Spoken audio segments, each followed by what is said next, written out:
Hi, my name is Nina, and I am one of the interns with the youth this summer. So today I wanted to take a moment out of the chaos to talk about something that is really important to me, and that is community. No, I don't mean the TV show, although that's high up on the list, but I mean the community of faith. So whether you have just joined FUMC Waynesville or you have been here for decades, you probably know a thing or two about community. However, what you may not know or have experienced yet is that the community of God can actually get you through some of the toughest times in life. Last year, I got sick very suddenly. It was during my senior year of high school, which I was bummed about. I had a virus, and then my entire autonomic nervous system decided to shut down, which was super not fun. I couldn't really walk, and I felt like I had no control in my life anymore, over my body, just any of it. I was like many of you are probably now, stuck home with not a lot of people around, and I was doing online school, which for everybody in school right now or coming out of school right now, you know how tough that is. I also was missing my friends a lot. Most of the friends I had had since middle school stopped texting or calling or visiting almost immediately after I got sick.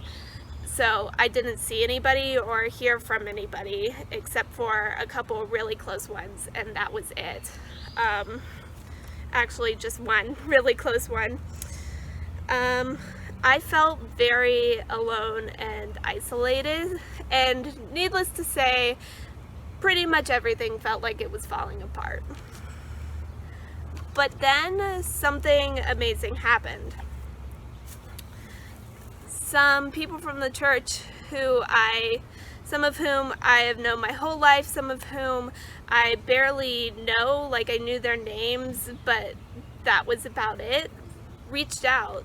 Like, you guys sent cards and phone calls and just so much love my direction, and I really appreciated that.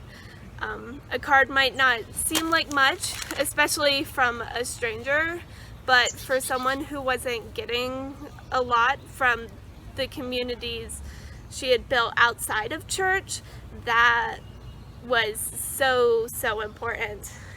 I have witnessed the power of community from the giving end, when I would go on mission trips with the youth and participate in Community Impact Day. I mean, you have a group of sweaty teenagers who would normally not associate with each other at all, work together to build a deck and really change someone's life.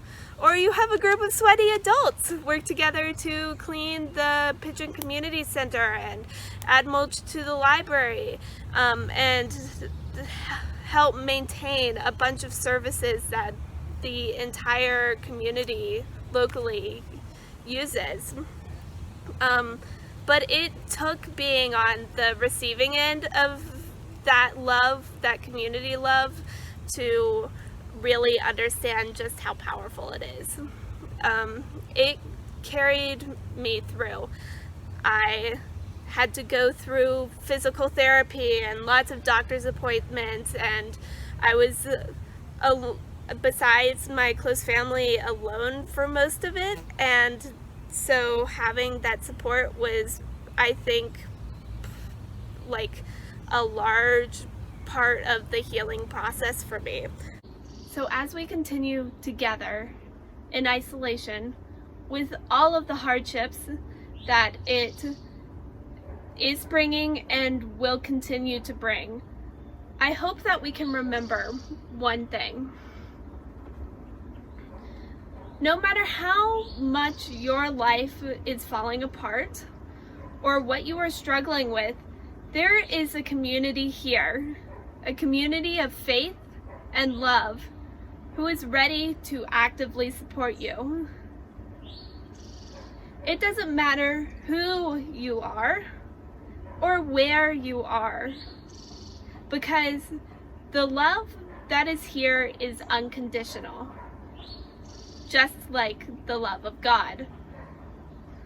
And that love of God that we get to share with the world is powerful, like crazy powerful. And it's made stronger when we share it together. So go and share it as much as you can.